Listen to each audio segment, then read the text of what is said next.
Alô, amigos, nós estamos começando pela UniTV, o canal universitário de Porto Alegre, mais uma edição do programa Viver com Saúde.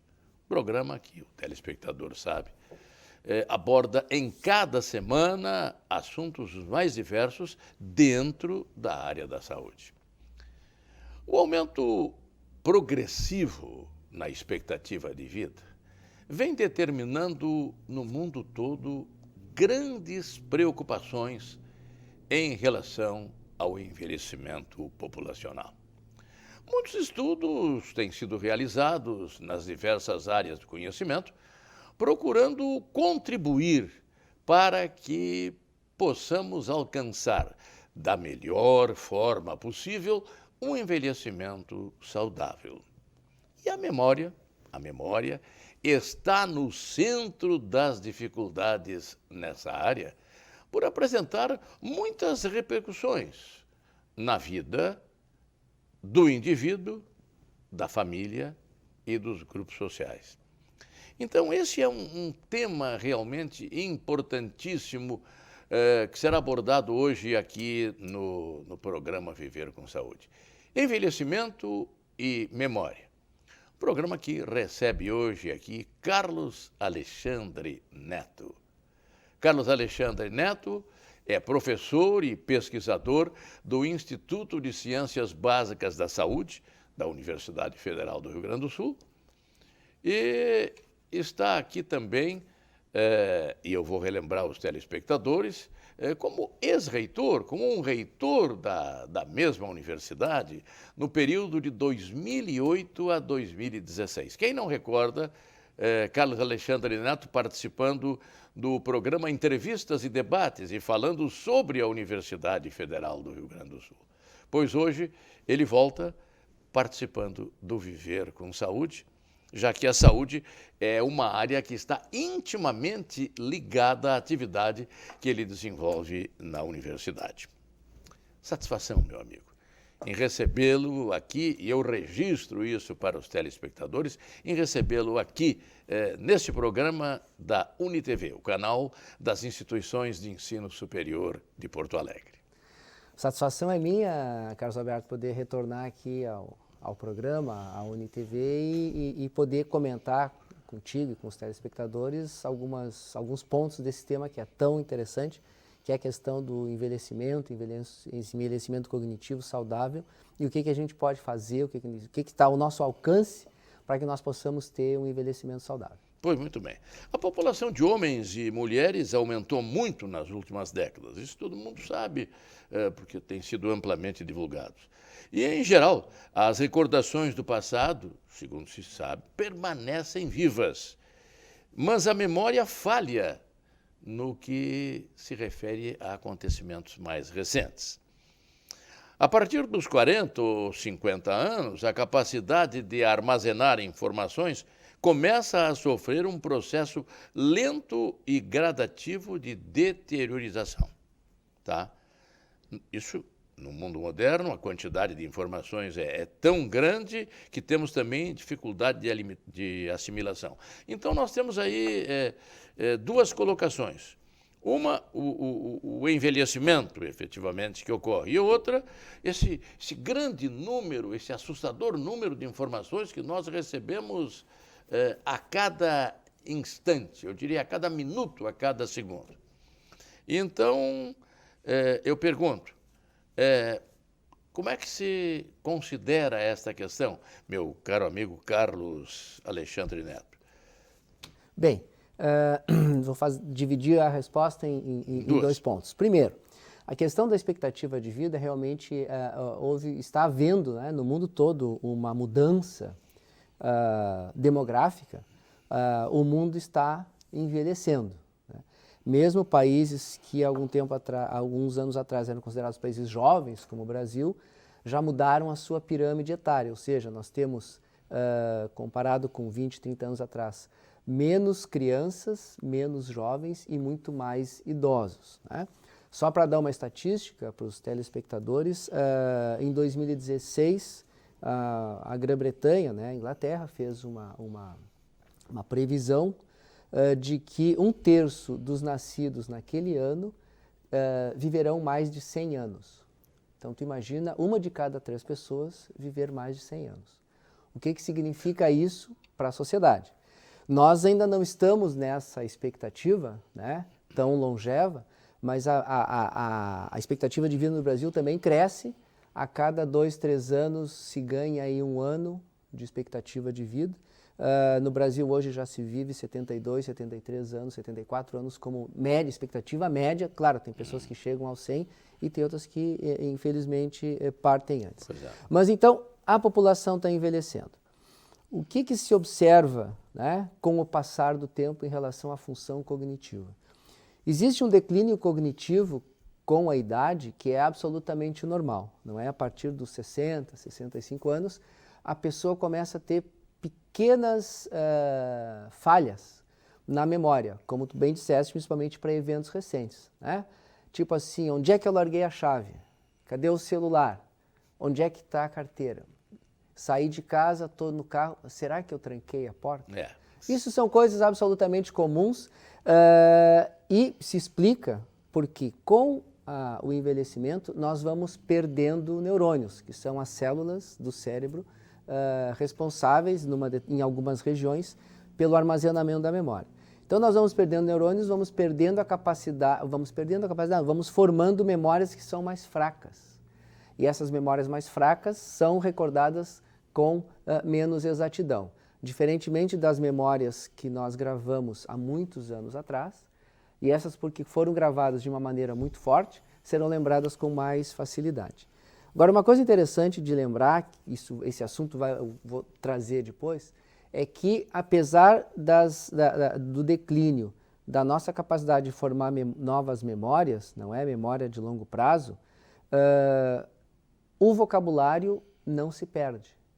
Então, nos testes neuropsicológicos, se vê pequenas deficiências em memória declarativa, mas o vocabulário permanece o mesmo. Ou seja, uma pessoa que tem 80 anos e continua lendo, ela tem um vocabulário e ela consegue manter esse vocabulário, e nós sabemos que a leitura e a escrita são atividades que estimulam muito o cérebro a se manter saudável.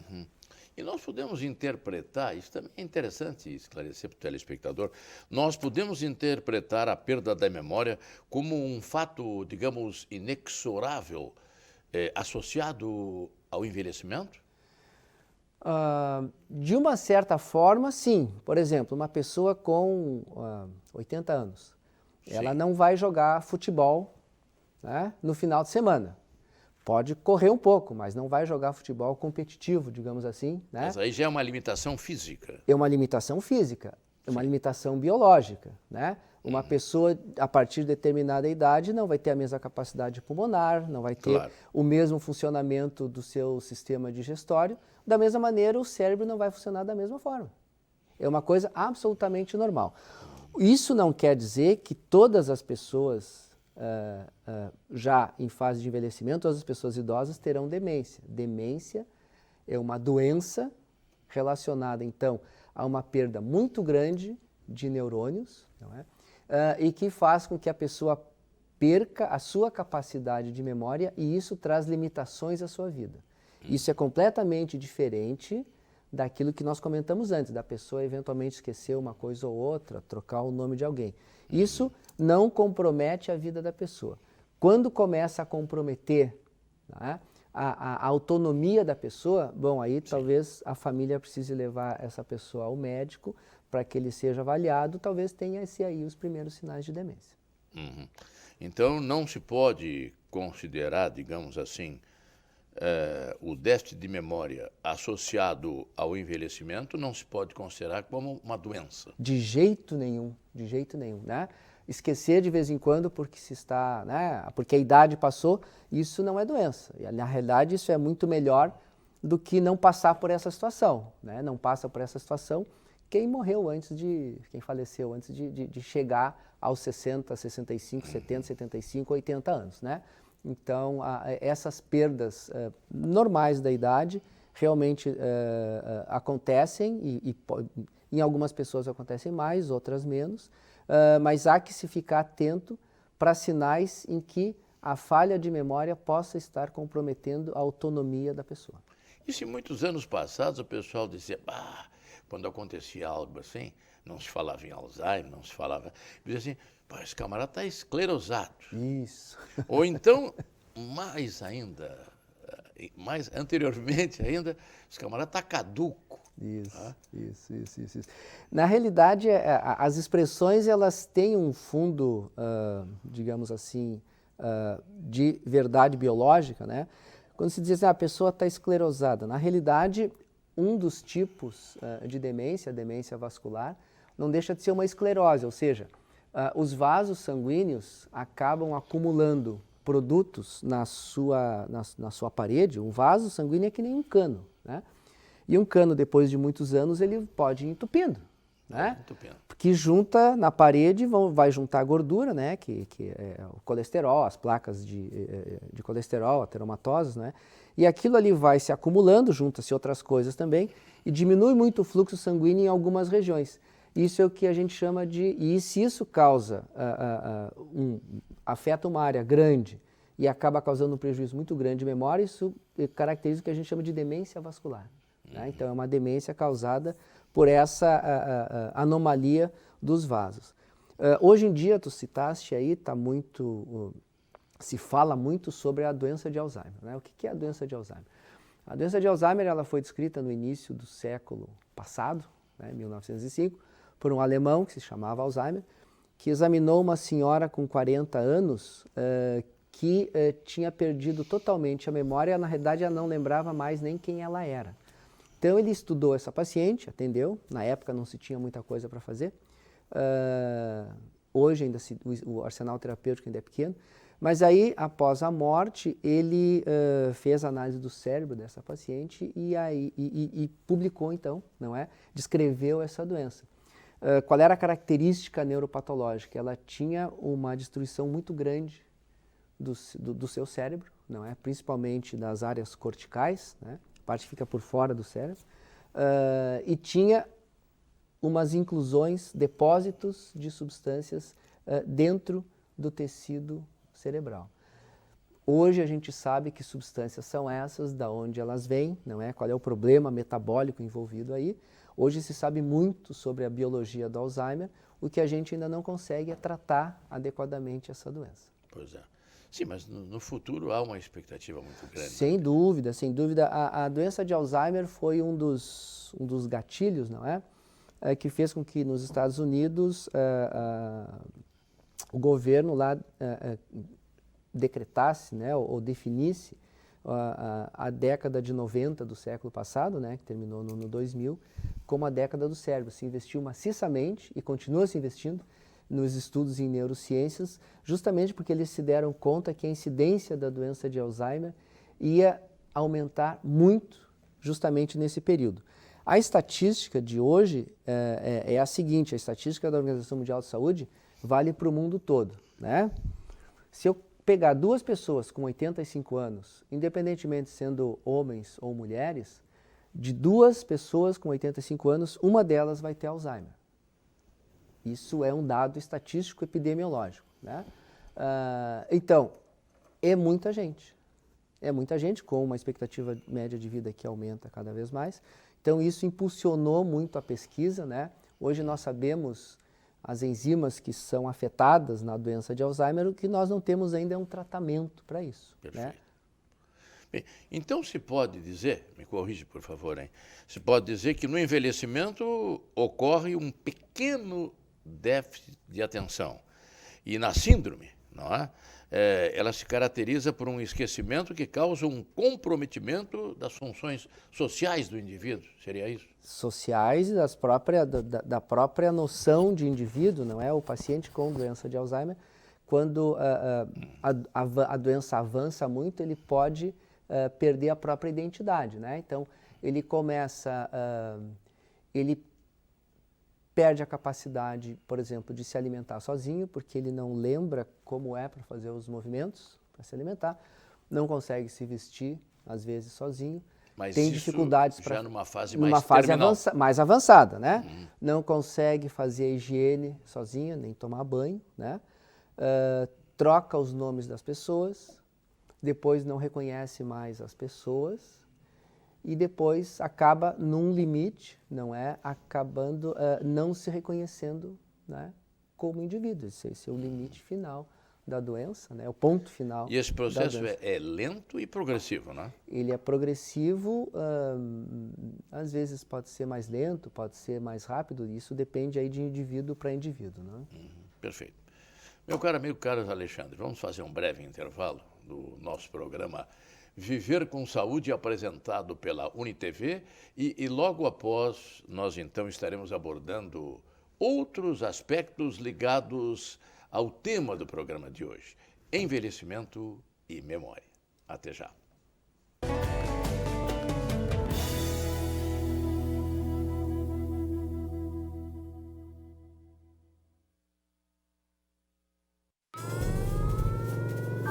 Há mais de 40 anos, um grupo de médicos criou uma organização de emergência médico-humanitária capaz de oferecer ajuda às pessoas em meio a desastres naturais, epidemias ou guerras, atendendo os mais necessitados sem se importar com raça, religião ou ideologia.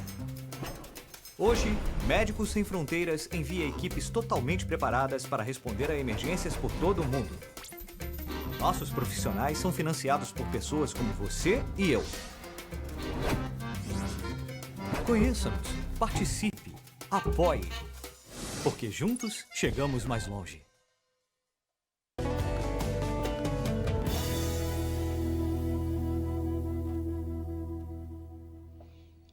Programa Viver com Saúde, apresentado pela UniTV, o canal universitário de Porto Alegre. Telespectador sabe, este programa tem como objetivo a informação e a orientação àqueles que nos acompanham em todas as semanas nos horários habituais do programa Viver com Saúde. Bem, eu não queria deixar a oportunidade passar aqui sem perguntar alguma coisa ao nosso convidado, professor Carlos Alexandre, sobre diagnóstico e o papel da família para encaminhar o diagnóstico técnico a respeito do assunto. Pois bem, essa questão é realmente muito relevante, não é? Porque as pessoas às vezes não se dão conta de que o seu funcionamento cognitivo está prejudicado, não é? A família, quando a pessoa mora, não é, com os familiares... As pessoas que eu digo, só para o esclarecimento, as próprias pessoas não se dão conta. Isso, as próprias pessoas às vezes não se dão conta. Mas o familiar, aquele ente próximo ou acompanhante, enxerga isso e tem que ligar, às vezes, o sinal de alerta. Então, por exemplo, a pessoa, se ela esquece a chave rotineiramente, não sabe onde é que estão as chaves, talvez isso possa até ser algo um pouco mais complexo. Esquecer uma palavra ou outra, ou não conseguir terminar uma frase, não necessariamente isso acaba sendo grave, a não ser que a pessoa seja um professor universitário, por exemplo. Se ele não consegue mais terminar as frases, isso diz assim, opa, tem alguma coisa que não está funcionando bem e ele vai procurar a ajuda, né? Mas a pessoa sai e se perde. Às vezes a gente ouve no noticiário, né, que uma senhora de mais idade ou um senhor de mais idade saiu para ir ao mercado e não voltou. E foi achado, às vezes, a 2, 3 quilômetros de distância de casa. Não foi a primeira vez que se perdeu. Disse antes, me atrapalhei, dobrei para a esquina errada e tal, demorou muito mais, isso é um sinal de alerta. Então, a família tem que ter a condição de perceber esses sinais de alerta e levar a pessoa ao neurologista para que o diagnóstico possa ser feito adequadamente. Isso eu acho importantíssimo. Agora, as pessoas, é claro que uma doença, o Alzheimer, enfim, essas demências, esse tipo de demência, ela tem várias fases, né? Ela começa de uma forma e vai evoluindo e tudo. Agora, a pessoa vai perdendo a consciência do seu estado ou não? A pessoa sabe que não lembra bem das coisas. Ela no início ela é consciente disso, mas chega uma fase da doença que ela já não se dá mais conta disso também, né? Ela não sofre muito com isso. No início, sim. No início isso acaba incomodando a pessoa. Pois é. Bem, vamos falar um pouquinho, no segundo segmento desse programa, já sobre o tratamento, não é? O que se pode fazer para o tratamento dessas demências? Bom, o tratamento medicamentoso, não é? Ele é muito limitado. Tem apenas 2 ou 3 medicamentos que são licenciados, não é? Que têm ações muito específicas sobre o sistema nervoso, mas nenhum deles tem um efeito que é superior a 10 ou 15%, não é? Sobre o desempenho cognitivo dos pacientes. Né? Obviamente tem outras coisas que têm que ser colocadas, né? A casa tem que ser preparada para um paciente com esse tipo de quadro. Não é bom que essa pessoa tenha que mudar de ambiente com muita frequência, porque a mudança para um ambiente desconhecido pode trazer dificuldades ainda maiores para ele, né? E a família tem que ser muito preparada, né? Hoje em dia, a maioria dos grandes hospitais, não é, oferece, inclusive, cursos para os familiares e cuidadores de pacientes com demências, por exemplo. Porque são pacientes que exigem muito cuidado e muita paciência, né?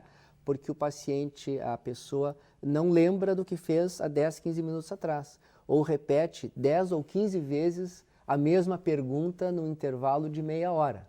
Então isso é uma coisa que acaba, se a pessoa não está preparada para isso, o acompanhante, o cuidador ou o familiar, acaba se irritando, né, desnecessariamente. A irritação não vai trazer nada de positivo nem para o paciente nem para a pessoa. Então é bom que ela consiga aprender a lidar com essas situações e a buscar âncoras, não é, de comunicação com o paciente, que são muito mais baseadas até no afeto do que propriamente no conteúdo cognitivo das coisas que está se falando. Uhum. Agora, quando ocorrem essas demências, esse quadro é um quadro irreversível, não é? O que pode ser feito para retardar a evolução da doença? Muito bem, eu acho que o que todos nós estamos hoje muito mais preocupados, não é? Em tentar entender se é possível retardar ou até impedir o aparecimento da doença, né? Muito tem se estudado sobre isso, não apenas sobre Alzheimer, mas sobre demências em geral. E o que nós sabemos? Nós sabemos que mudar hábitos de vida, adquirir hábitos saudáveis, isso vai diminuir a frequência do aparecimento das demências e isso vai retardar o aparecimento dos sintomas graves das demências. O que são hábitos de vida saudáveis? Começa tudo pela dieta, né? A dieta saudável é um ponto fundamental que é importante não apenas para as demências, mas também para as doenças, para o câncer, por exemplo, para as doenças cardíacas. O que é uma dieta saudável? Uma dieta equilibrada, em que a pessoa coma muitas plantas, não é? Então é verdura, legume, né? Tem que diminuir ou controlar a quantidade de proteína animal. Rotina de exercício físico é uma coisa que as pessoas não se dão conta, mas o exercício físico ele mantém não apenas os músculos e o coração funcionando adequadamente, mas ele é muito bom para o cérebro. Isso já está muito bem demonstrado, que o exercício físico aumenta a atividade das células cerebrais. As células ficam mais ativas e são mais flexíveis, as células cerebrais de uma pessoa exercitada quando comparada com uma pessoa sedentária. Então o exercício físico também previne o envelhecimento cognitivo. Já que se fala em exercício também para o esclarecimento do telespectador, a irisina, que é um hormônio liberado pelo exercício, ela ativa a memória? Então, isso é um trabalho recente, não é? Uma série de trabalhos, um deles é de um grupo aqui da Universidade Federal do Rio de Janeiro, né? Em uma parceria com uma universidade do Canadá. A irisina é uma substância que é liberada pelas células musculares depois de uma atividade mais ou menos intensa. Se sabe que essa irisina pode funcionar também no cérebro, não é? Não se sabe exatamente como ela funciona, mas se demonstra, né, que se eu colocar a irisina nas células cerebrais, as células cerebrais ficam mais ativas. E nos modelos animais de demência, a irisina previne a deficiência cognitiva. Se é esse o mecanismo em seres humanos pelo qual o exercício previne ou retarda, né, o surgimento da demência, isso a gente não sabe ainda, temos que demonstrar, mas é muito provável que sim. Mas o importante, que eu acho que o telespectador leve como mensagem, é que atividade física regular, o que é atividade física regular? Caminhar 30, 40 minutos por dia, num ritmo em que ele não possa conversar, né? Porque não é caminhar vendo vitrine no shopping, é caminhada de verdade, né? Vai para a rua e tem que caminhar num ritmo que não consiga conversar, porque isso acelera o coração e isso é importante, isso é bom. Então, rotina de exercícios físicos é fundamental. Outra coisa importante é dormir bem, né?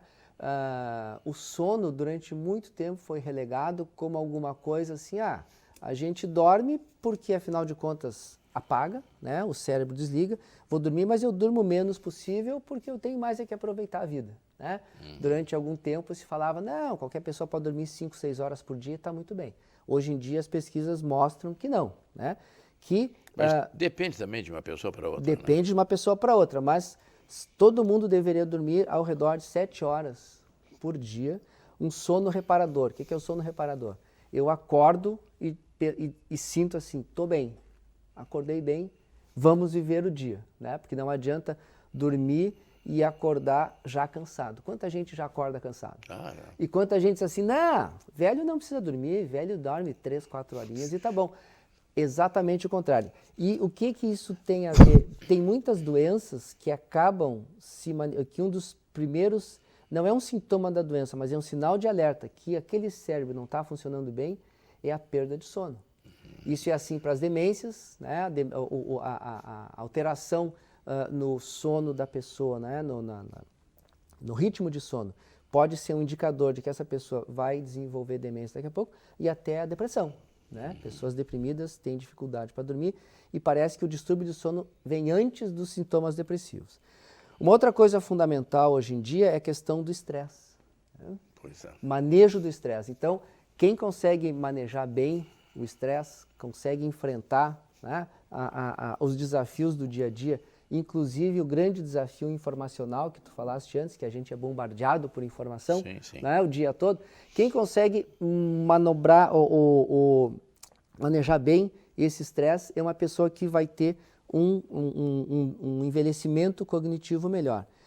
A vida social e afetiva, né, Carlos Alberto? Isso é uma coisa que tu falaste antes. O afeto, o carinho, é uma coisa que preserva o cérebro, né? Isso não existe dúvida nenhuma, tem experimentos populacionais que mostram isso. E eu deixei por último, né, até para não me alongar muito, é a questão do desafio cognitivo constante. Às vezes a pessoa acha assim, eu já tenho 60 anos, já tenho 50 anos, eu já tenho 70 anos, eu não vou aprender mais nada, tudo que eu sabia é o suficiente.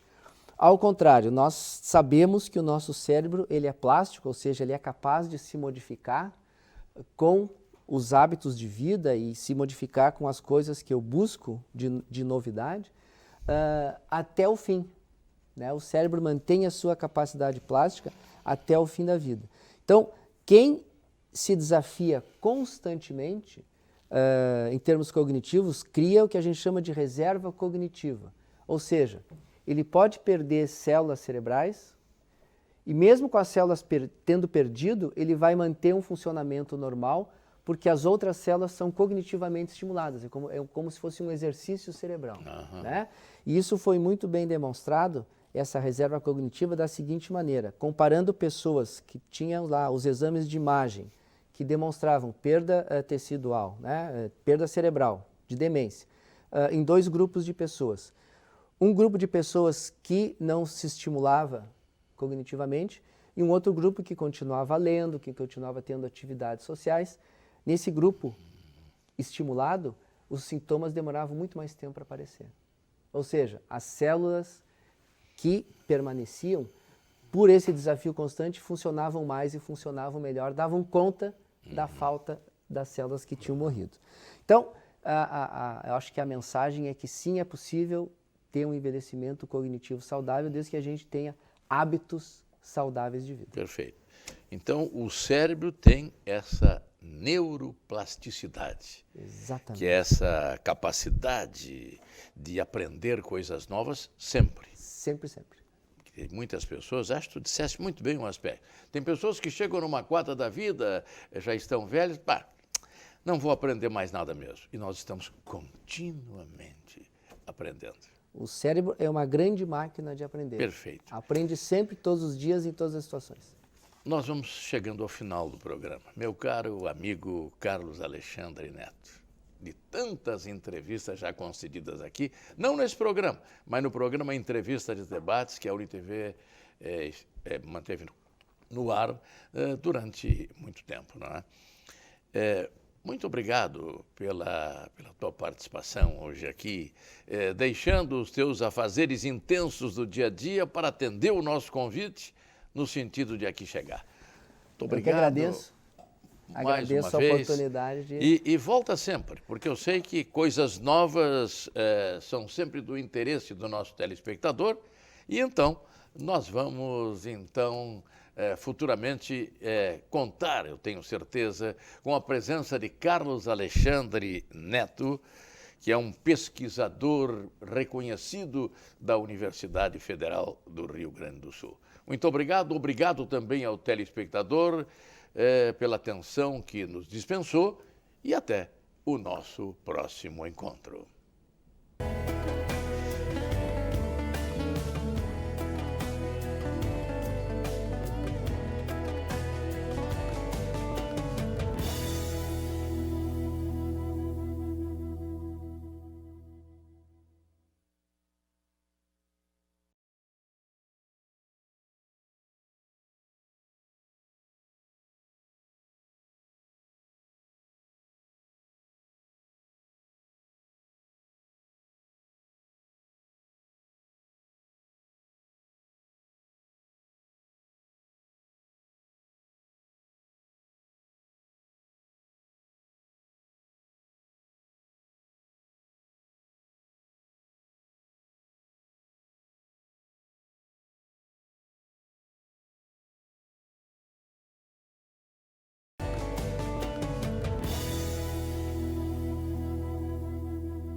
Alô, amigos, nesta semana, no programa Viver com Saúde, eu vou receber com grande satisfação o professor Carlos Alexandre Neto, professor e pesquisador da Universidade Federal do Rio Grande do Sul.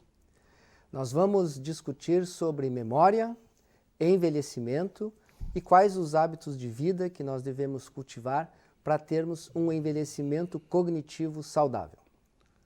Um tema importantíssimo.